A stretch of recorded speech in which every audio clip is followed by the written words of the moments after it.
Hi hello friends, എല്ലാ കൂട്ടുകാർക്കും ഇഷ്ടമാത്ര സീരിയലിൽ നാളെ നടക്കാൻ പോകുന്ന ഒരു അടിപൊളി എപ്പിസോഡിൻ്റെ റിവ്യൂയിലേക്ക് തന്നെ സ്വാഗതം കേട്ടോ. ചാനൽ ആദ്യമായിട്ട് കാണുന്നെങ്കിൽ ഒന്ന് സബ്സ്ക്രൈബ് ചെയ്ത് ലൈക്ക് ചെയ്ത് സപ്പോർട്ട് ചെയ്യണേ. അങ്ങനെ നമ്മുടെ ഇഷിതയുടെയും അതുപോലെ തന്നെ ആ കുഞ്ഞിൻ്റെയും ജീവൻ എന്ത് പറ്റിയാലും കുഴപ്പമില്ല, തനിക്ക് തൻ്റെ സന്തോഷമാണ് വലുത് എന്ന് രചന പറഞ്ഞിട്ട് കുറച്ച് പൈസ എടുത്തിട്ട് മഞ്ജിമയുടെ കയ്യിലേക്ക് കൊടുക്കുകയാണ്. നീ എന്ത് ചെയ്താലും കുഴപ്പമില്ല, എനിക്ക് സന്തോഷ വാർത്ത കേൾക്കണം എന്ന് പറഞ്ഞിട്ടാണ് പൈസ കൊടുത്തിട്ട് രചന അവിടുന്ന് പോകുന്നത് കേട്ടോ. മഞ്ജിമക്ക് സന്തോഷമാവാണ്. നല്ല നനഞ്ഞിടം തന്നെ, കുഴിച്ചിട്ട് തന്നെ കാര്യം എന്നൊക്കെ വിചാരിക്കുന്നുണ്ട് നമ്മുടെ മഞ്ജുമാട്ടോ. ശേഷം നേരെ വീട്ടിലേക്ക് പോവാണ്. വീട്ടിലേക്ക് പോകുമ്പോഴേക്കും രാമനാഥൻ ചോദിക്കണ്ടേ, അല്ല മഞ്ജുമേ, കുറച്ചു നേരമായിട്ട് നിന്നെ കാണുന്നുണ്ടായില്ലല്ലോ, നീ എവിടെയായിരുന്നു? ഓ, എന്നെ കാണാതിരിക്കുമ്പോഴേക്കും അന്വേഷിക്കാൻ മാത്രം അച്ഛനും അമ്മക്കും എന്നോടും എന്താ ഒരു സ്നേഹം. അല്ല, നീ എന്തെങ്കിലും കുരുത്തക്കേട് ഒപ്പിക്കാൻ പോയതാണോന്ന് അറിയില്ലല്ലോ, അതറിയാൻ വേണ്ടിയിട്ടാണ് ചോദിച്ചത്. ഓ, ഞാനെന്തൊപ്പിക്കാനാ, ഇവിടെ ഇപ്പൊ എന്റെ കാര്യം നോക്കാനൊന്നും ആരില്ലല്ലോ. ഓ, പിന്നെ നീ എല്ലാ കുഞ്ഞല്ലേ നിന്റെ കാര്യങ്ങളൊക്കെ നോക്കാൻ. എവിടെയാടി പോയത്? ആസത്തിനെ കാണാൻ വേണ്ടിയിട്ടാണോ? രചനനെ ഞാൻ ആരെ കണ്ടാലും അച്ഛനെ എന്താ, ഒന്ന് മാറി നിൽക്കവിടുന്ന് എന്ന് പറഞ്ഞിട്ട് മഞ്ജുമ അകത്തേക്ക് കയറി പോവാട്ടോ. അതിനുശേഷം ഇഷിത ആകെ വിഷമിച്ചിരിക്കുന്ന സമയത്ത് മഹേഷ് അവിടേക്ക് വരുവാണ്. ആ, മഹേഷ് എത്തിയോ? ആ, എത്തി. മഹേഷ് വരുമ്പോൾ എന്തായിരുന്നു നല്ലൊരു സ്മെല്ല്. എന്ത് സ്മെല്ല്? എന്തോ ഒരു ഭക്ഷണത്തിന്റെ, ഹായ്, മസാല ദോശയുടെ സ്മെല്ല്. സത്യം പറ മഹേഷ്, മഹേഷ് മസാല ദോശ കൊണ്ടുവന്നോ? ഞാനോ? ഏയ്, ഇല്ലില്ല. മഹേഷിന്റെ കയ്യിലെന്താ? എന്റെ കയ്യിലെന്താ? ലാപ്ടോപ്പ്. അതല്ല, ആ ബാഗിൽ വേറെ എന്തോ ഉണ്ട്. സത്യം പറ മഹേഷ്, എന്താ അത്? അത് മസാല ദോശ എന്ന് പറഞ്ഞ് കൊടുക്കാൻ. ആഹാ, ഞാൻ മസാല ദോശ വേണമെന്ന് മഹേഷിനോട് പറഞ്ഞില്ലല്ലോ. എടോ, പറയാതെ ഇതൊക്കെ ചെയ്തു തരണതല്ലേ ഭർത്താവ്. സത്യം പറ, തനിക്ക് മസാല ദോശയ്ക്ക് തിന്നാൻ ഒരു ആഗ്രഹമൊക്കെ ഇല്ലേ? അങ്ങനെ ചോദിച്ചാൽ മസാല ദോശ എനിക്ക് പണ്ടേ ഇഷ്ടമാണ്. ആ, ഇപ്പൊ മണമൊക്കെ അടിച്ചപ്പോൾ ഒരു കൊതിയൊക്കെ വന്നു. അതെനിക്കറിയായിരുന്നു. താൻ ഇവിടെ ഇരിക്കെ, ഞാൻ തനിക്ക് തരാം എന്ന് പറഞ്ഞിട്ട് മസാല ദോശയൊക്കെ നമ്മുടെ ഇഷിതക്ക് വാരി കൊടുക്കാട്ടോ മഹേഷ്. ഇഷിതക്കും ഭയങ്കര സന്തോഷമാവുന്നുണ്ട്. ആ സമയത്ത് സ്വപ്നവലി അങ്ങോട്ടേക്ക് വരുന്നുണ്ട്. ആഹാ, ഇപ്പൊ മോൻ മസാല ദോശയൊക്കെ വാങ്ങി കൊടുക്കുന്നുണ്ടല്ലോ, നല്ല കാര്യം മോനെ. അവളുടെ ഇഷ്ടത്തിനനുസരിച്ച് നല്ല ഹോട്ടലിൽ തന്നെ വാങ്ങിക്കണം കേട്ടോ, അല്ലെങ്കിൽ പ്രിയാമ്മയുടെ അടുത്ത് പറഞ്ഞാൽ മതിയല്ലോ. പ്രിയാമ്മ നല്ല രീതിയിൽ മസാല ദോശ ഉണ്ടാക്കും അല്ലേ മോളെ? പിന്നെ അമ്മ സൂപ്പറായിട്ട് ഉണ്ടാക്കും. അതെ, പുറത്തുനിന്നുള്ള ഫുഡ് കുറക്കണേ മഹേഷ്, നല്ലത്. ഞാൻ ശ്രദ്ധിക്കാമേ. അതെ, മോള് വാ, മോൾക്കേ നല്ല ജ്യൂസ് എടുത്തിട്ടുണ്ട്, മാതള നാരങ്ങയുടെ ജ്യൂസ്. വാ, കുടിക്കാം. അമ്മേ, എനിക്ക് ഒട്ടും വിശപ്പില്ല. അത് പറഞ്ഞാൽ പറ്റില്ല. നോക്ക്, ഇപ്പൊ നീ ഒറ്റയ്ക്കല്ല, നിന്റെ വയറ്റിലൊരു കുഞ്ഞും കൂടി ഉണ്ട്, അതറിയാലോ. വെറുതെ വാരി വലിച്ച് കഴിക്കണമെന്നൊന്നും അമ്മ പറയുന്നില്ല, പക്ഷെ ആവശ്യമുള്ള സാധനങ്ങൾ അകത്തേക്ക് പോകണ്ടേ. വാ എന്ന് പറഞ്ഞ് വിളിച്ചിട്ട് ഇഷിതക്ക് ജ്യൂസൊക്കെ കൊടുക്കാട്ടോ. ആ സമയത്ത് അവിടെ ഒന്നും അറിയാത്ത പോലെ മഞ്ജുമ വരുന്നുണ്ട്. ആ, ഇഷിതേ, എങ്ങനെയുണ്ട് നിനക്ക്? ഛർദ്ദിക്കലൊന്നും ഇല്ലേ ഇഷിതേ? സാധാരണ ഗർഭിണികൾക്ക് ഛർദ്ദിക്കലും കാര്യങ്ങളൊക്കെ ആയിരിക്കുമല്ലോ, നിനക്ക് അങ്ങനെയൊന്നും ഇല്ലേ? ആ, ഇതുവരെ കുഴപ്പമൊന്നുമില്ല മഞ്ജുമ ചേച്ചി. ആ, കൊള്ളാം. അല്ല, നീ ഡോക്ടറെ കാണാനൊന്നും പോകുന്നില്ലേ? അല്ല, ഏത് ഡോക്ടറെ കാണാൻ പോകുന്നത് എന്നൊക്കെ മഞ്ജുമ ചോദിക്കുമ്പോൾ ഇഷിത ആകെ ഷോക്ക് പോലെ മഞ്ജുമനെ നോക്കാട്ടോ. ഇവരെന്തോ ഉദ്ദേശിച്ചിട്ടാണോ എന്ന രീതിയിൽ മഞ്ജുമ ഇങ്ങനെ നോക്കുന്നുണ്ട്. എന്താ ഇഷിതേ, ഞാൻ ചോദിക്കുമ്പോൾ നീ എൻ്റെ മുഖത്തേക്ക് ഇങ്ങനെ നോക്കുന്നത്? ഞാൻ ചുമ്മാ ചോദിച്ചതാട്ടോ. അല്ല, ഏത് ഡോക്ടറെ കാണിക്കാൻ പോണത്? നീ നിന്റെ ഹോസ്പിറ്റലിൽ തന്നെയാണോ കാണിക്കണത്, അതോ വേറെ ഏതെങ്കിലും ഡോക്ടറെ ആണോ? അപ്പോൾ സ്വപ്നവലി പറയണ്ട, അവരേതെങ്കിലും ഡോക്ടറെ കാണിച്ചോളും, അതിനിപ്പോൾ നിനക്കെന്താ?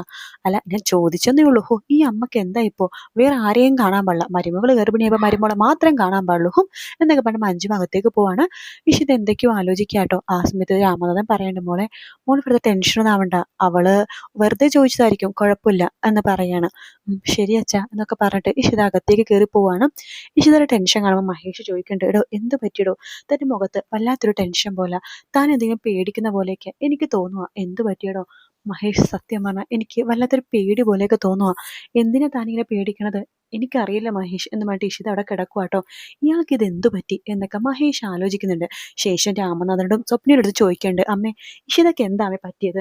ഞാൻ പോയ പോലെ അല്ലല്ലോ ആളിപ്പോ, ആകെ വിഷമിച്ചാണല്ലോ ഇരിക്കുന്നത്, എന്ത് പറ്റി എന്ന് ചോദിക്കുകയാണ്. മോനെ, അത് പിന്നെ എന്ന് സ്വപ്നവലി പറയുമ്പോൾ രാമനാഥൻ പറയണ്ടേ, വേണ്ട സ്വപ്നം, ഞാൻ പറഞ്ഞോളാം. അത് വേറൊന്നും അല്ലടാ, ഇവിടെ അഷിതയും അതുപോലെ തന്നെ മാഷും രാവിലെ വന്നിരുന്നു. അപ്പം മഞ്ജിമയായിട്ട് ചെറുതായിട്ടൊന്ന് ഒരസി. മഞ്ജിമയുടെ നാവ് വെറുതെ ഇരിക്കില്ലെന്ന് അറിയാലോ. അതിനുശേഷം മഞ്ജിമ ആ ദേഷ്യം ഫുള്ളും തീർത്തത് ഇഷിതടുത്ത് എന്തൊക്കെയോ പറഞ്ഞു.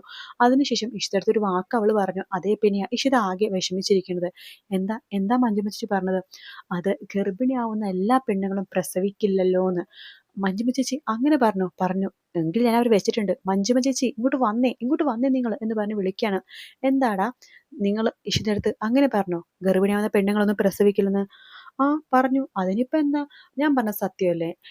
ഈ ലോകത്ത് ഗർഭിണിയായാലും എല്ലാ പെണ്ണുങ്ങളും പ്രസവിക്കാറുണ്ടോ? ദേ നിങ്ങളുടെ വൃത്തികെട്ട നാവ് പിഴുതെടുക്കും ഞാൻ. ഇനി ഒരിക്കൽ കൂടി ഇതുപോലെ പറഞ്ഞ നോക്കിയേ, ഇതെന്റെ വീടാണ്. ഇവിടെ നീ എന്ത് ചെയ്യണമെന്ന് ഞാൻ ആലോചിക്കും. ഇവിടെ നിങ്ങൾ ഇറക്കി വിട്ടാലുണ്ടല്ലോ, നിങ്ങൾ എവിടെ പോകുമെന്ന് ആലോചിച്ചിട്ട് മാത്രം ഞാൻ നിങ്ങളിവിടെ നിർത്തിയേക്കണത്. ഇനി ഇഷിതയുടെ അടുത്ത് നിങ്ങൾ ഇതുപോലത്തെ എന്തെങ്കിലും വൃത്തികെട്ട വർത്താനം പറഞ്ഞാൽ ദേ ചേച്ചിയാണ്, കൂടപ്പിറപ്പാണെന്ന് ഞാൻ നോക്കില്ല, അടിച്ച് തളിച്ച് വിടും ഞാൻ. സ്വപ്നവല്ലി പറയണ്ട്, അതന്നെയാ മോനെ എനിക്കും പറയാനുള്ളത്. ഇവളെ ഇങ്ങനത്തെ വർത്താനം പറഞ്ഞാൽ ഞാനും വെച്ചേക്കില്ല, ഇവളെ അങ്ങോട്ട് ഉപേക്ഷിച്ചേക്കാം എന്ന് പറയണം. അങ്ങനെ മഞ്ജു അകത്ത് പോകുന്നുണ്ട്. എല്ലാരും കൂടി എന്നെ ഉപദേശിക്കാൻ വേണ്ടി വന്നിരിക്കുന്നു. അങ്ങനെ ഞാൻ വെറുതെ വിടില്ല. ഇഷിതനെ പുറത്താക്കിയിട്ടേ ഞാൻ ഇവിടുന്ന് പുറത്താകുള്ളൂ എന്നൊക്കെ പറഞ്ഞിട്ട് മഞ്ജു ഇങ്ങനെ നിൽക്കാട്ടോ. അതിനുശേഷം കാണിക്കണ ആകാശിനെ രചനേനെയാണ്. അവർ പേരും കൂടിയിട്ട് നമ്മുടെ ആദിയുടെ മനസ്സ് മാറ്റാൻ വേണ്ടി ശ്രമിക്കുക കേട്ടോ. അപ്പൊ ആകാശ് പറയണ്ട്, ആദിക്കൊരു കുഞ്ഞുവാ വരാൻ പോണെന്നൊക്കെ ആദി പറയുന്നുണ്ടായിരുന്നു. അല്ലടാ ആദി, ഞാനൊരു കാര്യം ചോദിച്ചോട്ടെ, അല്ല ഇഷിത പ്രഗ്നന്റ് ആണെന്ന് നിന്നോട് ആരാ പറഞ്ഞത്? അപ്പോ രചന പറയണ്ട്, വേറെ ആര് പറയാനാ, ചിപ്പിയാ പറഞ്ഞത് അല്ലേ മോനെ? അതെ. അല്ല ഇഷിത നിന്നെ വിളിച്ചു പറഞ്ഞില്ലേ? അല്ല നിന്റെ പ്രിയപ്പെട്ട ഡാഡി നിന്നെ വിളിച്ചു പറഞ്ഞില്ലേ? ഇനി പറയില്ല. കാരണം എന്താ, നിന്റെ ഡാഡിക്ക് ഇഷിതനെ മാത്രം മതിയായിരുന്നല്ലോ. അപ്പൊ ഇഷിത പ്രസവിക്കുന്ന കുഞ്ഞിനെ മാത്രം ഇനി മതിയെന്നായിരിക്കും എന്റെ ഡാഡി. അങ്ങനെയൊന്നും വിചാരിക്കില്ല. പിന്നെ എന്തുകൊണ്ടിട്ടാടാ നിന്റെ ഇഷിതാമ്മ പ്രഗ്നന്റ് ആയി കഴിഞ്ഞിട്ട് നിന്നെ ഒന്ന് വിളിക്കുക പോലും നിന്റെ ഡാഡി ചെയ്തിട്ടില്ലല്ലോ? ദേ ഇഷിത പ്രഗ്നന്റ് ആയെന്ന് അറിഞ്ഞിട്ട് ഇപ്പൊ ഇത് 3ാമത്തെ ദിവസമായി. സാധാരണ ദിവസത്തിൽ ഒരു പ്രാവശ്യമെങ്കിലും നിന്നെ വിളിക്കണതില്ല നിന്റെ ഡാഡി. ഈ 3 ദിവസത്തിൽ നിന്റെ ഡാഡി നിന്നെ എപ്പോഴെങ്കിലും വിളിച്ചിട്ടുണ്ടോ? ഇല്ലല്ലോ. എടാ നിന്റെ ഡാഡിക്ക് നിന്നെ വേണ്ടടാ. നിന്നെ മാത്രല്ല ചിപ്പിനെ വേണ്ട. ഇഷിത, ഇഷിതയുടെ കുഞ്ഞ്, ഇഷിതയുടെ വീട്ടുകാരി. ഇഷിതയുടെ കുഞ്ഞ്, ഇഷിതയുടെ വീട്ടുകാരി. അത് മാത്രം മതി നിന്റെ ഡാഡിക്ക്. അപ്പൊ രചന പറയണ്ട്, എനിക്കും വല്ലാത്ത വിഷമം തോന്നുന്നുണ്ട് ആകാശ്. പാവം എൻ്റെ മോന്. മുമ്പൊക്കെ ആണെങ്കിൽ മഹേഷ് എല്ലാ ദിവസവും വിളിക്കുമായിരുന്നു. അത് മാത്രല്ല മോനെ കാണാൻ വേണ്ടിയിട്ടേ സ്കൂളിൽ പോയിട്ട് മോനെ കാണും, അവനെ ഡ്രോപ്പ് ചെയ്യും, പിക്കപ്പ് ചെയ്യും, എല്ലാം ചെയ്യുമായിരുന്നു. ഇപ്പൊ മോനെ വിളിക്കുന്നു പോലുമില്ല. അതാ ഞാൻ പറഞ്ഞത്. ഇവൻ ഇപ്പൊ അവർക്ക് ആർക്കും വേണ്ട. മുമ്പ് എന്തായിരുന്നു, മഹേഷിന്റെ അച്ഛനും അമ്മക്കും ഇവനെ കാണുന്ന എന്തൊരു ആഗ്രഹമായിരുന്നു. അവരും വിളിക്കുമായിരുന്നു. എന്തിന്, ഇഷിതയൊക്കെ വിളിക്കുമായിരുന്നു. ഇപ്പൊ ആരെങ്കിലും വിളിക്കുന്നുണ്ടോ? ഇല്ല. ഇതിപ്പോ തുടങ്ങിയേ ഉള്ളൂ. ഇനി പോകെ പോകെ പോകെ നീ ശരിക്കും ഒറ്റപ്പെടാൻ പോകുന്നേ ഉള്ളൂ മോനെ. നിനക്കിതൊന്നും പറഞ്ഞാൽ മനസ്സിലാവില്ല. നീ ശ്രദ്ധിച്ചോ, നീ അങ്ങോട്ട് വിളിക്കാതെ നിന്റെ ഡാഡി നിന്നെ ഇങ്ങോട്ട് വിളിക്കില്ല എന്നൊക്കെ പറയണം. ആദിയുടെ മനസ്സിൽ ചെറിയൊരു കരട് വീഴുവാട്ടോ. ശരിയാണ്, ഡാഡി ഇതുവരെ വിളിച്ചില്ലല്ലോ. അതുപോലെ തന്നെ ഇഷിതാമ്മ പ്രഗ്നന്റ് ആണെന്നുള്ള കാര്യം ഇഷിതാമ്മയും ഡാഡിയും പറഞ്ഞിട്ടല്ല, ചിപ്പി പറഞ്ഞിട്ടാണ് താൻ അറിഞ്ഞത്. തന്നെ അങ്ങോട്ട് വിളിച്ച് ക്ഷണിക്കുക പോലും ചെയ്തില്ല. അതെന്തൊക്കെയായിരിക്കും എന്നൊക്കെ ആദ്യം ഇങ്ങനെ വിചാരിക്കുന്നുണ്ട് കേട്ടോ.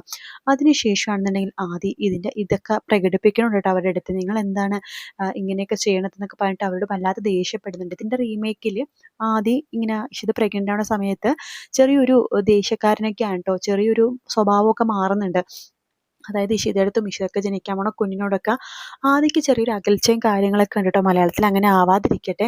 ആദ്യം ഇനി നെഗറ്റീവ് വായിക്കാൻ ഭയങ്കര ബോറായിരിക്കും. എന്തായാലും ഇതിന്റെ റീമേക്കിൽ ആദ്യം ഭയങ്കര ദേഷ്യപ്പെടും. അതുപോലെ തന്നെ ആദ്യം പൊട്ടിത്തെറിക്കുകയൊക്കെ ചെയ്യുന്നുണ്ട് കേട്ടോ. ഇഷിതടുത്ത് ഭയങ്കര ദേഷ്യമായിരിക്കും ആദിക്ക്. കാത്തിരുന്ന് കാണാം ഫ്രണ്ട്സ്. വീഡിയോ ഇഷ്ടപ്പെട്ടാൽ ലൈക്ക് ചെയ്യുക, സബ്സ്ക്രൈബ് ചെയ്യുക, കമന്റ് ചെയ്യുക. മറ്റൊരു വീഡിയോ ഇട്ട് വരാം. Take care, bye bye.